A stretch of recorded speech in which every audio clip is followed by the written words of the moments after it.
संजय गांधी के सपनों का संसार हूं मैं। भारत में आधुनिक शहरों का अवतार हूं मैं। दौरा करने वाले राजनेता की मैं सरकार गिराऊं, विनिर्माण और सेवा क्षेत्र के दम पर भारी राजस्व उगाऊं। मेरे पास आज बड़े बड़े उद्योग, मल्टीनेशनल कंपनी और शिक्षा का हब है। मनोरंजन के लिए दर्जनों मल्टीप्लेक्स, बड़े मॉल्स और रात के अंधेरे में चलता पब है। मेरी सुंदरता को दिन प्रतिदिन सरकारें निखारती हैं। मैं प्रिय गौतम बुद्ध नगर हूं, मुझे ना धिक्कारती हैं। हाल फिलहाल में मुझे मिला है फिल्म सिटी और अंतर्राष्ट्रीय जेवर एयरपोर्ट जैसा खूबसूरत सौगात। हुक्मरानों की नजर में उत्तर प्रदेश के 75 जिलों में है गौतम बुद्ध नगर की औकात। गौतम बुद्ध नगर की औकात।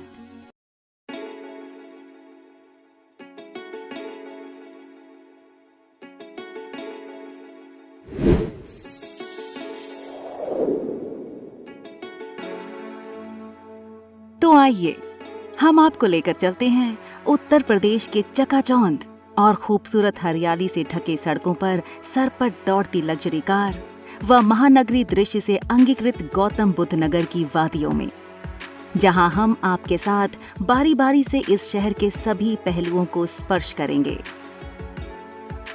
उत्तर प्रदेश का शैक्षिक और सॉफ्टवेयर हब नोएडा अपनी समृद्ध संस्कृति और विरासत के साथ कला अवसंरचना व योजनाबद्ध वास्तुकला के लिए विश्व के नक्शे पर पहचाना जाता है, जो राष्ट्रीय राजधानी क्षेत्र दिल्ली का एक अभिन्न अंग है। नोएडा हमेशा से व्यापार और वाणिज्य का एक महत्वपूर्ण केंद्र रहा है, लेकिन इतिहासकारों का मानना है कि यह सिर्फ एक व्यापारिक केंद्र की धुरी पर घूमने वाला शहर नहीं है, अपितु इसकी जड़ें इतिहास के भूगर्भ में छिपी हैं। ऐसा माना जाता है कि रावण के पिता और संत विश्वशवा का जन्म स्थान नोएडा है, तो वहीं दूसरी तरफ एकलव्य, जो गुरु द्रोणाचार्य को गुरु दक्षिणा स्वरूप अपने हाथ का अंगूठा काट कर दे दिए थे, उस महान शिष्य का संबंध भी देश के इसी हिस्से से है। यहाँ दनकौर में द्रोणाचार्य तथा बिसरख में रावण के पिता विश्वशवा ऋषि का प्राचीन मंदिर आज भी स्थित है। द्वापर युग अर्थात महाभारत काल में दनकौर में द्रोणाचार्य का आश्रम था, जहां कौरव और पांडव ने अस्त्र व शस्त्र में प्रशिक्षण लिया था। मध्यकालीन भारत के दौरान भूमि पर मुख्य रूप से गुर्जरों का कब्जा था, जिनका मुख्य व्यवसाय पशुपालन और खेती करना था। आज भी गुर्जर समुदाय का एक बड़ा हिस्सा नोएडा के विभिन्न स्थानों में सहजता से मिल जाता है।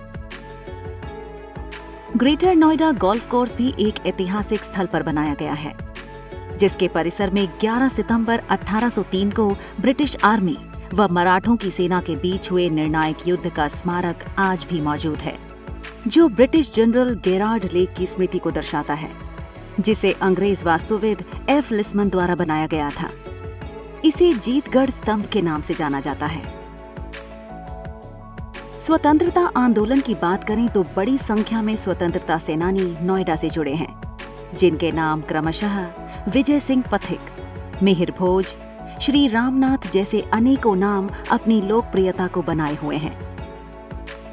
इतिहासकारों का मानना है कि स्वतंत्रता संग्राम के दौरान भगत सिंह, राजगुरु और सुखदेव ने नलगारा नामक एक छोटे से गांव में शरण ली थी, जो वर्तमान में नोएडा ग्रेटर नोएडा एक्सप्रेसवे पर है। उन्होंने नलगारा गांव में ही विधानसभा पर शक्तिशाली बम हमले की योजना बनाई और साथ ही प्रसिद्ध क्रांतिकारी राम प्रसाद बिस्मिल, जो मैनपुरी षड्यंत्र केस के चलते अंग्रेजों की आंखों से ओझल थे, नोएडा के रामपुर जागीर गांव में कुछ समय के लिए भूमिगत रहे और पुस्तकों का अनुवाद किया। प्रदेश सरकार को सबसे ज्यादा राजस्व देने वाले जिले में गौतम बुद्ध नगर के ग्रेटर नोएडा और नोएडा शहर देश के हाईटेक शहरों में शुमार है। नोएडा की गगनचुंबी इमारतें और मॉल कल्चर यहाँ खुलेपन का एहसास कराते हैं। नोएडा, जो new Okhla industrial development authority का संक्षिप्त नाम है, जिसका हिंदी रूपांतरण नवीन ओखला औद्योगिक विकास प्राधिकरण होता है। वहीं ग्रेटर नोएडा की बात करें तो यह क्षेत्रफल की दृष्टि से नोएडा से बहुत बड़ा है। यह बहुत ही कम समय में अंतर्राष्ट्रीय क्षितिज पर अपनी पहचान बना चुका है। यहाँ की खूबसूरती बेमिसाल है। यहाँ चौड़ी सड़क, कम आबादी के साथ प्रदूषण भी कम है। शहर में सभी प्रकार की सुख सुविधाएं मौजूद हैं। नोएडा व्यवस्थित योजनाबद्ध भारतीय शहर है, जिसका प्रबंधन नवीन ओखला औद्योगिक विकास प्राधिकरण करता है। शहर के गठन के दृष्टिकोण से सन 1975 से 1977 के आपातकाल के दौरान नोएडा को यूपी औद्योगिक क्षेत्र विकास अधिनियम 1976 के तहत तत्कालीन प्रधानमंत्री श्रीमती इंदिरा गांधी के पुत्र और कांग्रेस नेता संजय गांधी के द्वारा बसाया गया था। उत्तर प्रदेश के गौतम बुद्ध नगर का नोएडा शहर 17 अप्रैल 1976 को प्रशासनिक अस्तित्व में आया। इसलिए प्रत्येक वर्ष 17 अप्रैल को पूरे शहर में बड़े उत्साह और उल्लास के साथ नोएडा दिवस के रूप में मनाया जाता है।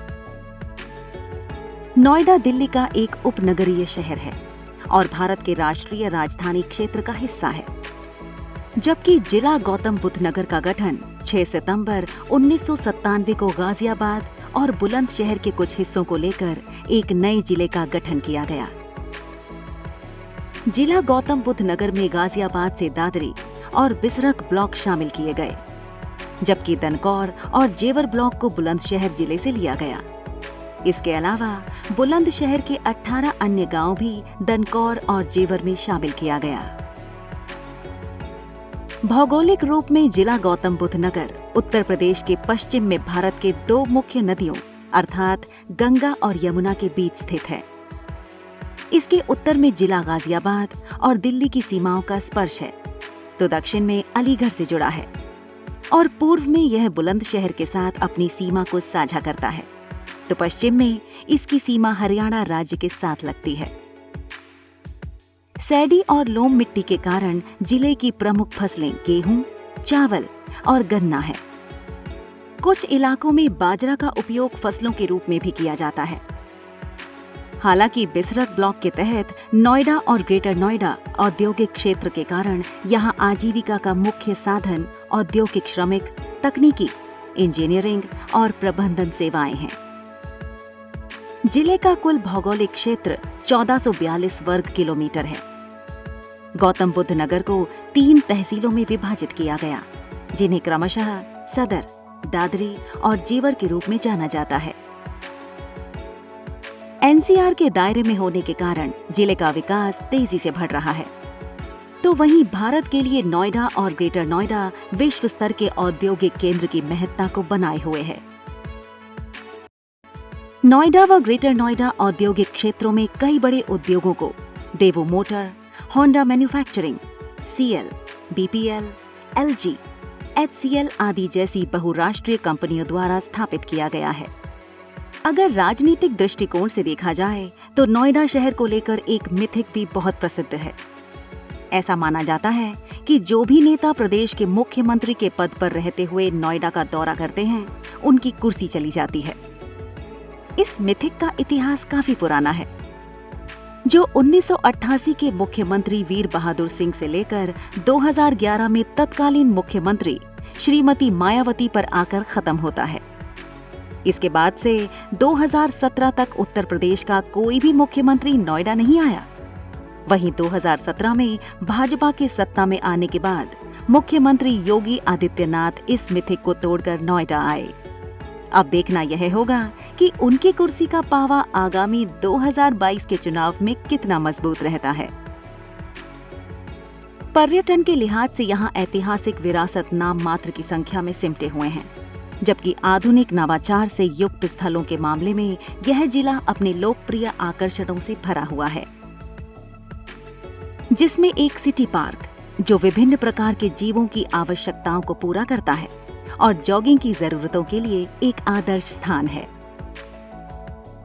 स्टेलर संग्रहालय बच्चों के लिए एक इंटरैक्टिव प्ले आधारित संग्रहालय है, जो दुनिया के कुछ बेहतरीन बच्चों के संग्रहालयों को देखने के बाद तैयार किया गया है, जहां हम बच्चों और परिवारों को रोमांचक अनुभवों में शामिल करते हैं, जो हमारे पर्यावरण की सराहना करते हैं, मूलभूत कौशल विकसित करते हैं और सीखने की प्यास प्रज्वलित करते हैं। जल पार्क या वर्ल्ड्स ऑफ वंडर, जो एक मनोरंजन पार्क है और नोएडा में स्थित है। यह जगह पारिवारिक गतिविधियों के लिए और बच्चों की जन्मदिन की पार्टियों के लिए एक खूबसूरत जगह के रूप में अलंकृत है।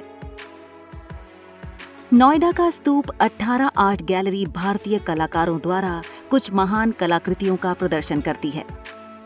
यदि आप कला प्रेमी हैं, तो आप शानदार चित्रों की सराहना कर आनंदित हो सकते हैं या उन्हें खरीद सकते हैं।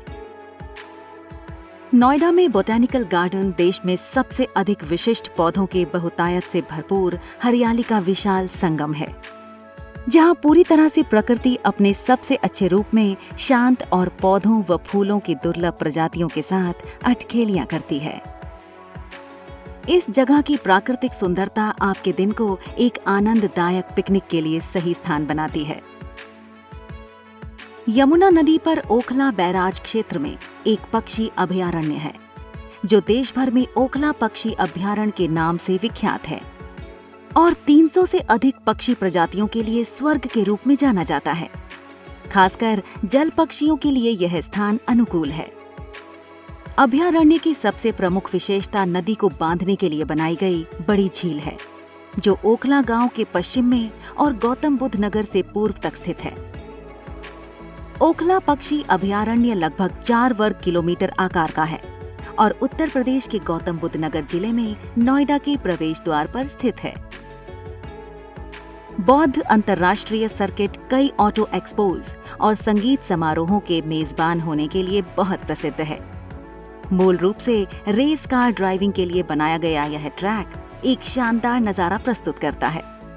तो वहीं दूसरी ओर नोएडा का गोल्फ कोर्स स्टेलर कोर्स होने के अलावा अन्य सुविधाओं के साथ साथ रमी कमरे और पूल टेबल के साथ आपकी छुट्टियां बिताने और लग्जरी स्टाइल में कुछ समय का आनंद लेने के लिए एक अच्छी जगह है। इस्कॉन मंदिर देश में भगवान कृष्ण के अनुयायियों के बीच बहुत प्रसिद्ध है। नोएडा में इस्कॉन मंदिर कृष्ण पूजा, सेमिनार और सांस्कृतिक कार्यक्रमों का केंद्र रहा है। यह दिल्ली के ठीक बगल में एक मिनी मथुरा की तरह प्रतीत होता है। वर्तमान समय में इंदिरा गांधी अंतर्राष्ट्रीय हवाई अड्डे के दबाव को कम करने के लिए जेवर एयरपोर्ट का निर्माण और बॉलीवुड की तर्ज पर खूबसूरत फिल्म सिटी का बनना गौतम बुद्ध नगर की लौकिकता में 4 चांद लगाने का काम करेगा। और साथ ही अभिनय का शौक व सपने को मूर्त रूप देने वाले देश की आर्थिक राजधानी मुंबई के एकाधिकार के सामने विकल्प प्रस्तुत करेगा। धन्यवाद।